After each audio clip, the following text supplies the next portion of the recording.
Hi everyone. So today we're joined by Polly Hall. So thanks Polly for joining us. So what we'll be doing is just having a little chat about your experience being on the prison residencies.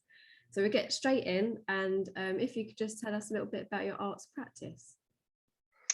So I came at this as a relatively newcomer to the arts, especially sort of as a background, having a background as a writer, which is creative arts, but in terms of visual arts, I haven't had much experience or practice in the public realm.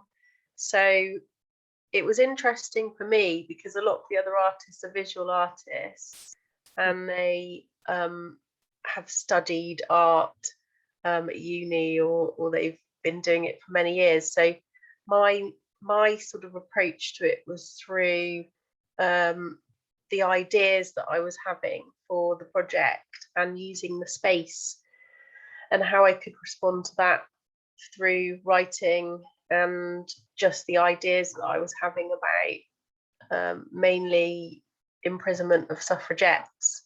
So that was sort of the political prisoner angle, and the women prisoners of that time. Yeah. So what changed for you? Obviously your background is writing, and obviously you've moved into being more of a creative arts. What was the shift for you in that? How did you find that?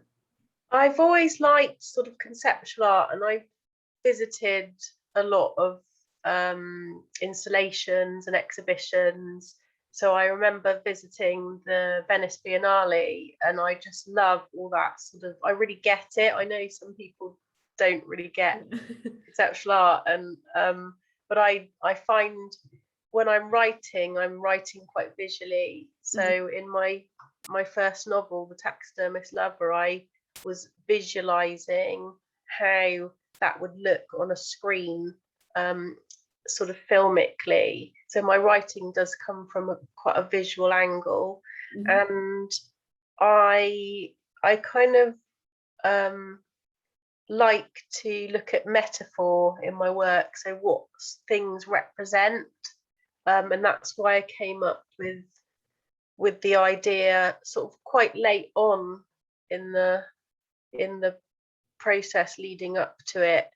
I was just suddenly thinking about balloons and how they represent speech and air, and how our voices are represented by air as the element. So that's where I was coming from with the ideas, that sort of preliminary ideas for the project. Yeah.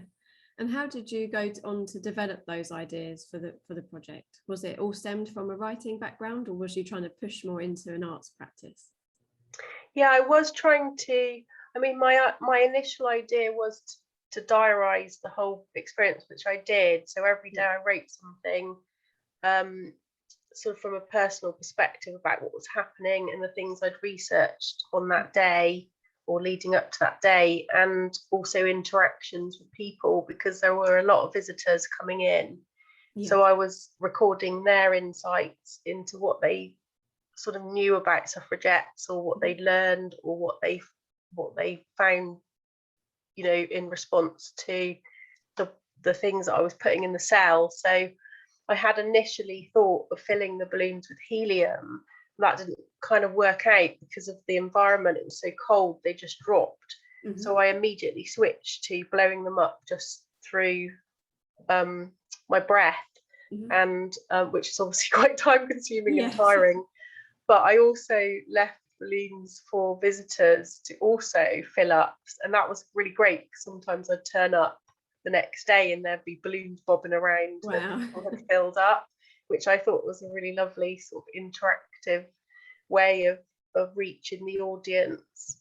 And I had some really nice conversations with people coming in, and I set up kind of an area where people could write down the names of women that have positively influenced them, and then they put them onto the colours of the suffragette movement onto little slips of paper, and then they pasted them into a board that I'd had, which had little holes in, so it sort of like looked like the suffragette flag. And so many people came in and filled that in, men and women, and were sometimes quite moved by the experience, because they were having to think about how women in their life had influenced them.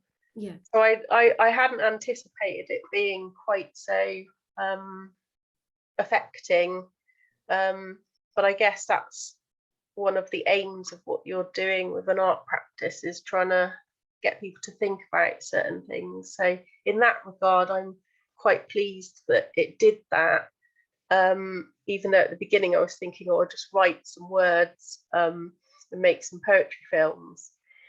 So yeah, it did develop quite a lot in the short space of time. Definitely. And I think it's, for you especially, obviously you get people to think with your writing, but this is trying to get people to think in a completely new way, which has been really fascinating to see that develop.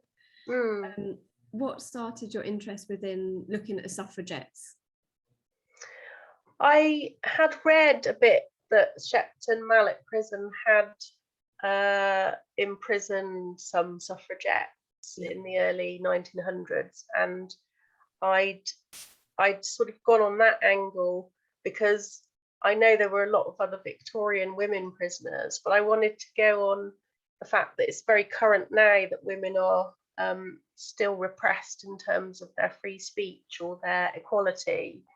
And I thought it was just a very current thing, relating back to almost 100 years ago, when women didn't even have the right to vote. So even though they'd been campaigning for many decades before the suffragettes became sort of like a militant movement, they then, kind of led by the Pankhursts, they decided to make their protests more active, and through doing that, through smashing windows or creating disturbances and protesting, they were actually arrested and imprisoned. So I wanted to maybe highlight as well current issues of free speech for journalists around the world who are imprisoned now in this, in 2021, and they are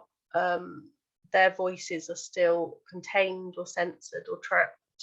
And so I found it actually was resonant with today's climate of censorship, even though we're talking about women 100 years ago. Definitely. And 100 years sounds like a long time, but actually it's a very short period of time. And looking at how much has changed, but also how little has changed, is must have been quite a conflicting research pattern, because as you say, you're looking at things that happen present day, comparing that to what happened 100 years ago. Is there anything in particular that stuck out for you while you were doing your research? I mean, the brutality was something that was very jarring. As I was sitting in the cell as a free person, I could go home every evening. I wasn't contained there. I still felt the sort of oppressive energies, and the fact that these women would have had to do labour, they would have had to leave their families at home, they would be on hunger strike. A lot of the suffragettes chose to do that because of their way of creating more publicity for their movement. And as a result of the hunger strike, they were then force fed, which was a brutal, harsh, disgusting kind of punishment. But through that, they would get more supporters and more sympathy for their cause. So yeah, that I was thinking a lot about that actually in there, the sort of physical effects on the body, and actually being in that environment. Even though it's a decommissioned prison, it's a very cold, dark, sort of austere building that has all this history loaded in the stone and the metal, and you really feel it when you're in there. So I was Yeah. actually physically feeling the effects of all those all the atmosphere that had kind of been created from what had come before.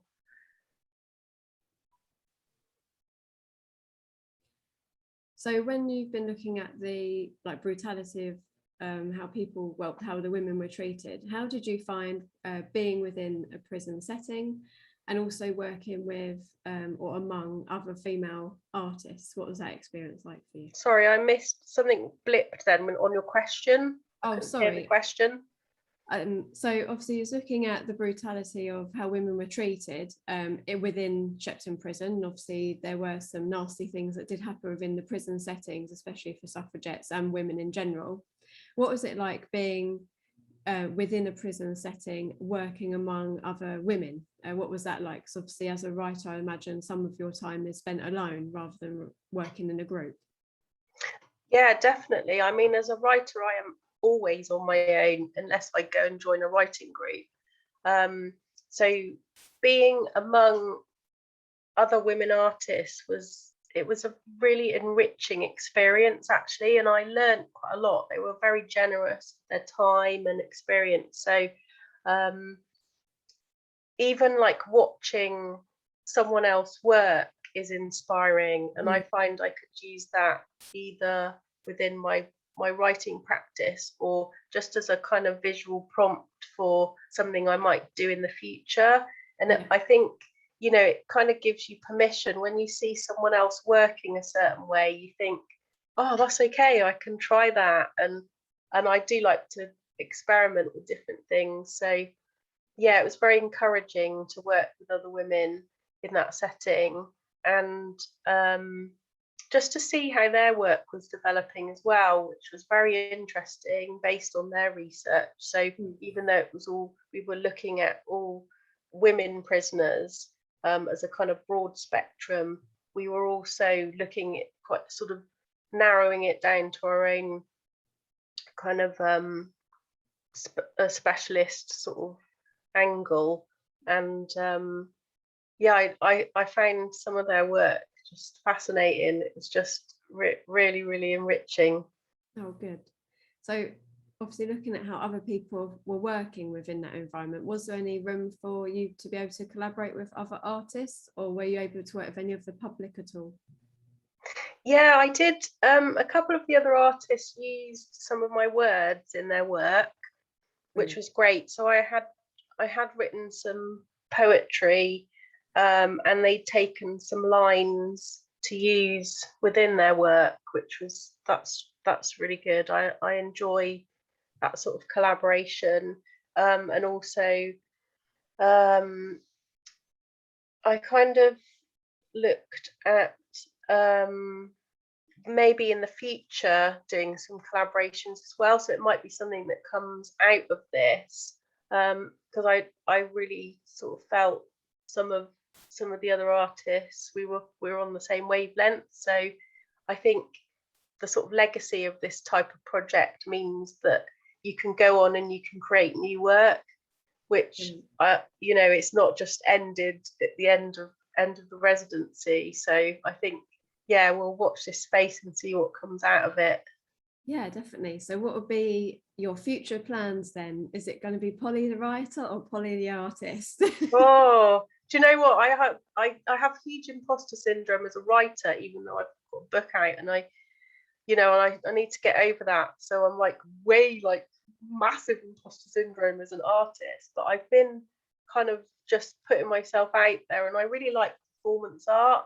I didn't even see myself doing that, but I've done a few things even during the residency. I nipped over to Glastonbury and did something with another artist, and lots of like different sort of multidisciplinary artists. It's based on kind of lockdown experience. So yeah, we'll see what comes out of it. We've got a Shepton on show art performance within the whole town this Friday, which is basically in the windows, the shop windows. So yeah, we'll just see what comes out of it. Yeah, definitely. Well, as you said, Polly, all be watching this space and seeing what you're doing, and we really appreciate your time for this chat. It's been fantastic. So good luck with all of your making, and thank you again. It's been brilliant. Thanks, Amanda.